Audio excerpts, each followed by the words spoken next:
आज मसँग दुईटा माइक छन्। एउटा छ अमग्रासको साउन्ड मेटा एयर सेकेन्ड अनि दोस्रो रहेको छ टिएनडब्ल्यू को A30। खोलेर हेर्न सक्नुहुन्छ। म तपाईँलाई देखाउँछु। यस्तो छ माइक चाहिँ। एउटा यसमा दुईटा माइक छ, एउटा माइक दुईटा माइक अनि त्यसपछि चाहिँ एउटा चाहिँ एडेप्टर छ है त। एडेप्टर छ। अहिले चाहिँ तपाईँले सुनिरहेको आवाज चाहिँ टिएनडब्ल्यू को मेटा एयरबाट आएको है त। यस्तो छ, यसको चाहिँ राउन्ड सेप छ अनि यस्तो क्लिप छ यसमा चाहिँ, यस्तो क्लिप। तपाईँले क्लिपलाई चाहिँ निकाल्न सक्नुहुन्छ। एकदम म्याग्नेटिक पनि राम्रो छ। यस्तो छ है। तपाईँले मलाई बताउनु होला कुन चाहिँ साउन्ड राम्रो आउँछ। यो चाहिँ एएनडब्ल्यू को, यो चाहिँ एएनडब्ल्यू को A30 अनि यो चाहिँ अलि ठुलो खाले, यसको चाहिँ बक्स चाहिँ एकदम ठुलो छ। अनि यो चाहिँ अमग्रासको साउन्ड मेटा 2 एयर। यस्तो छ यसको चाहिँ।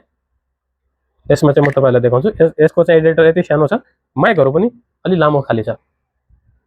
यस्तो माइक छ यसको चाहिँ, अमग्रासको माइक चाहिँ यस्तो छ। यो आवाज चाहिँ अहिले अमग्रासको मेटा एयर 2 बाट आइरहेको छ। हेर्न सक्नुहुन्छ।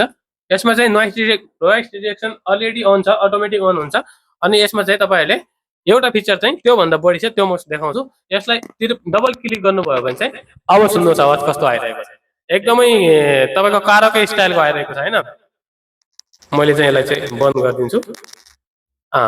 यस्तो चाहिँ यसमा चाहिँ यो राम्रो लाग्यो फिचर चाहिँ मलाई। तर यसमा चाहिँ एउटा के फिचर कमी छ भने जसरी टिएनडब्ल्यू को A30 मा चाहिँ तल चार्जिङ पोर्ट तपाईले यो नभए पनि यतिकै पनि तपाईले टाइप सी चार्जरबाट चार्ज गर्न सक्नुहुन्थ्यो भनेपछि यसमा चाहिँ त्यो फिचर चाहिँ छैन।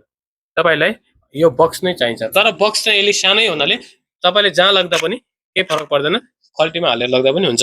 मलाई तपाईहरु बताउनु होला टिएनडब्ल्यू को A30 को आवाज राम्रो छ कि अहिले आइरहेको आवाज अमग्रास मेटा एयर 2 को राम्रो छ। प्राइस लगभग सेम छ है, एकदमै सेम प्राइस छ। तर यो चाहिँ एकदम सानो छ, एकदम राम्रो सजिलो छ। आवाज चाहिँ तपाईहरु चेक गरेर भन्नु होला। यो चाहिँ टिएनडब्ल्यू को अलि ठुलो छ, त्यतिकै खल्टीमा हालेर बोक्नु जस्तो हुँदैन। तर यसको चाहिँ फिचर एउटा राम्रो छ। तपाईको चार्ज सकियो भने तपाईले डाइरेक्ट यहाँनिर चाहिँ टाइप सी बाट चार्ज गर्न सक्नुहुन्छ। हेर्न सक्नुहुन्छ।